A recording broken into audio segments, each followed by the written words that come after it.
The interesting thing about JD Vance is that they went all in and tried to characterize JD Vance as this evil, horrible, stupid, offensive person. And then, well, something started to change. The New York Times post-election focus group of young voters is brutal for the media and incredible for JD Vance. That's right. For JD Vance. We're going to go through this together. The New York Times engaged in a regular, if sporadic, conversation with 13 young undecided voters over the course of the 24 election cycle, the oldest of whom was 27. Two of them ended up supporting Kamala Harris. 7 voted for Trump. The rest supported other candidates or wrote in different options. Over the course of a wide-ranging post-election discussion with this group, a few themes emerged. First, the word phony was applied to Harris over and over again. Another voter called her campaign empty. Second, much of the support for Trump was grudging or reluctant, but his voters ultimately pulled the trigger for him, often despite a sense that they were heavily outnumbered within their social groups. And third, while Tim Walz was barely mentioned by anyone at all, though several mentions of Josh Shapiro not being the pick suggest dissatisfaction with Walz, Trump's running mate was mentioned a lot. When Vance was selected by Trump at the Republican National Convention in Milwaukee, many people were critical of the choice. I saw it as a mixed bag and said so publicly. Vance didn't have the smoothest rollout, struggled to find his footing in the early days, and was welcomed into the race with historically poor favorability numbers. That's right. Remember this?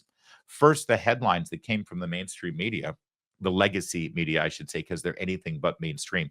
I say mainstream just because it's sort of a catchphrase that we've always used, but they're not the mainstream. We are.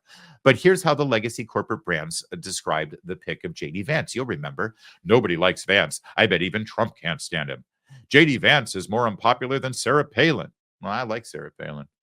Everyone hates JD Vance. JD Vance breaks polling records in the worst way. That's right. Look at the favorable unfavorables. These are the view of JD Vance. If you're a Harris supporter, you found him unfavorable by the tune of 89%. And if you were a Trump supporter, you found him unfavorable by the tune of 8%. So really the views broke down party lines. And surprise, surprise, if you like Kamala Harris, you didn't like JD Vance. Okay, that's how they covered it. Also, over on CNN, Harry Enton did his data dive, and here's how he covered it. He does worse in his home region at minus 16 points than he does in the average of all polls, which is a minus 5-point net favorability rating. So the people who know him best, the region that knows him best, they like him even less than America likes him. And of course, as you pointed out, again, in that kind intro, is he is historically unpopular for a VP nominee coming out of his first convention as a VP. All right, so let's specifically look at some former Republican presidential candidates. What do you see? Yeah, you mentioned Sarah Palin. How about Dan Quayle as well? These are two folks who I think most people remember as not being particularly popular. The amazing thing was coming out of their conventions, they actually were pretty popular. Quayle with a plus 15-point net favorability rating. Sarah Palin with a plus 26-point net favorability rating. Of course they were popular. I remember both of these nominations, and people loved them. In fact, Sarah Palin was probably the best thing that happened to John McCain's campaign against Barack Obama. She actually buoyed John McCain for the first time in September to rise above Barack Obama for the first time in that entire election season. Yes, coming out of the nominations and the selections, they were incredibly popular. What happened? Well, the media destroyed them.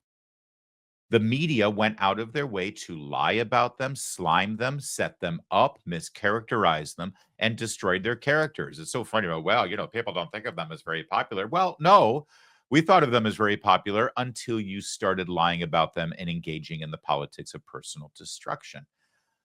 The interesting thing about JD Vance is that they went all in and tried to characterize JD Vance as this evil, horrible, stupid, offensive person.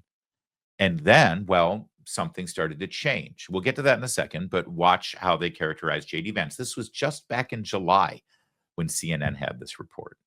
Again, Vance at minus 5 points is just off the charts and falling off the chart in the wrong direction. Not up above the chart, but down below the chart. The fact is, he is historically unpopular, even more so than VP nominees, who, of course, went on to infamy, at least in well, I mean, right. So you look at what happened to those two and they plunged. Some may say, well, maybe there's nowhere to go but up for Vance, but in margins, that's not true. It can get worse. It can get definitely worse. You just don't know which way it will go. All right. So when this comes to the broader country, you talked about how where Yeah. the area that knows him best right now and the favorability likes him least, but undecided voters. That's what this is about. There are more of them than a lot of people care to admit. Yeah. And prior to the seismic shift in the race, many of them may have gone for Trump. Could have. Now, who knows what they're going to do? How does Vance play there? He doesn't play well with them at all. His favorable rating is just 5%. Just 5% hold a favorable rating. 29% hold an unfavorable rating. That makes a net favorability rating of minus 24 points. That's worse than his net favorability ratings overall. The fact is, if undecided voters are going to make up their mind based upon J.D. Vance, they're going to make it and make the choice for Kamala Harris. All right. So it's sort of no surprise that at the time, most of the lame brains in the legacy media all started singing from the same choir book and all started with the same narrative that J.D. Vance was a huge mistake and was going to ruin any chance that Donald Trump may have had to win the presidency, right? And by the way, don't forget, this was also right around the time that they were installing Kamala Harris as the nominee, right? That all happened after J.D. Vance's speech at the Republican National Convention. That's when Biden stepped down. That's when they installed Kamala. So they were really trying to do this big narrative. It's like, oh, J.D. Vance is the first new name in this election cycle. He's a stinker. Here comes Kamala. Brat Summer. Woo! Well, that didn't work out very well. And that's where we pick up Guy Benson's article today at Town Hall. Then things started to change. Vance hit a stride. He found his voice. He thrived during media interviews in which he was very focused and conversant, ran circles around journalists, and did so without coming across as too aggressive or dour. His big breakout was the vice presidential debate, which drew high ratings and allowed him to dispel the weird right-wing gargoyle image that Democrats and media had been painting for months. The weird descriptor, ironically, was coined by Tim Walz, which helped earn Walz an inside track on Terrace's ticket.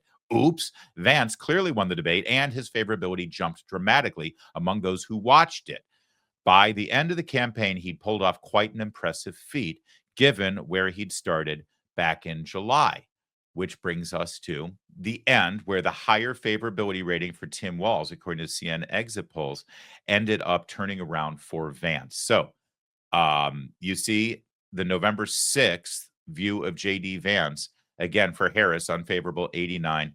The totals are 47 favorable, 46 unfavorable. Look at Tim Walz, 45 favorable, 47 unfavorable, right?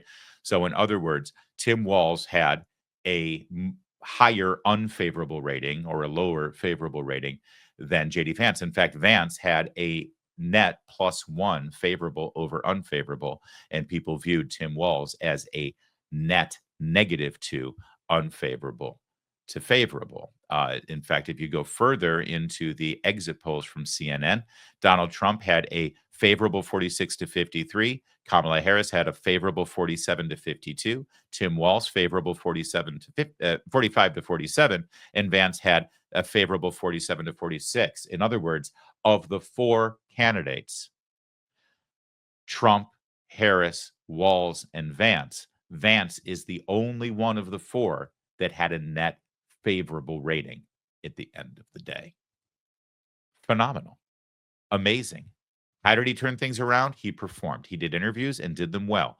His superb debate showing seems to have actually mattered. And the coterie of young voters the Times tracked gave him rave reviews. Here's a sampling of some of these young, again, these are young voters from 18 to 27 that the New York Times tracked during the entire campaign.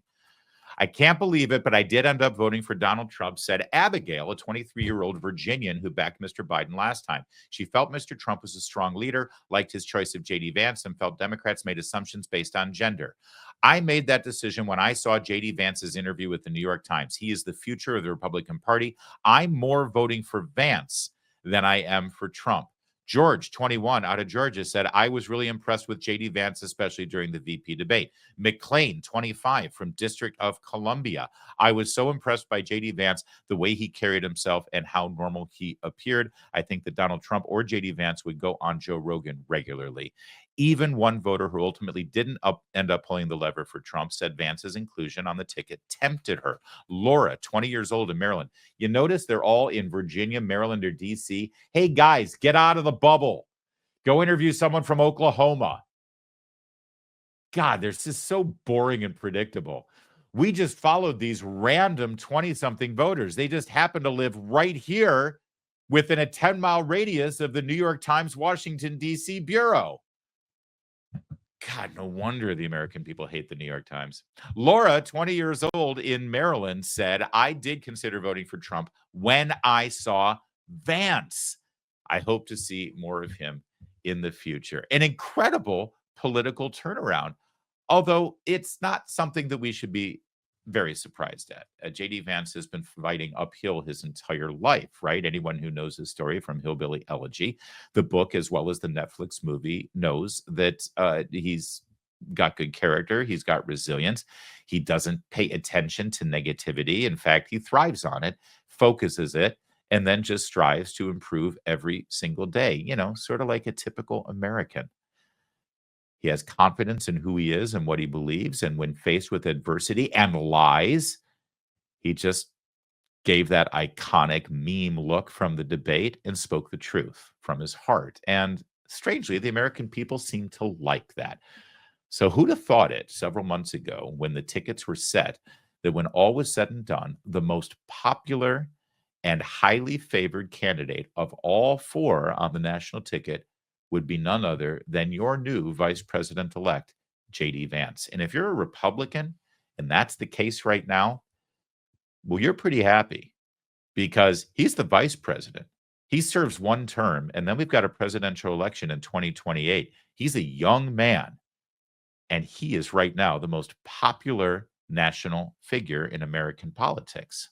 That's not a bad place to be. Well, we can now exhale, right? Take that deep breath. Our side won. Work can finally be done on the major issues this country is facing. And one of the most significant is our national debt. The fact is, our country is broke. And that debt is a house of cards that can't quickly be dismantled. So the strategy remains the same now for you personally. Diversify your savings. So many things are out of our control, even out of President Trump's control, frankly. It's important to have a safe haven for your savings. Birch Gold Group, they'll help you convert an IRA or 401k into an IRA of physical gold. And the best news is it doesn't cost you a penny out of pocket. Text my name, Larry, Larry, to 989898. Get a free info kit on gold. And right now, listen to this offer. Right now, between now and Black Friday, the day after Thanksgiving, you're going to get a free 1-ounce Silver Eagle for every $5,000 purchased. Diversify your savings with Birch Gold. Text Larry, Larry, to 989898. Claim your eligibility for free silver today.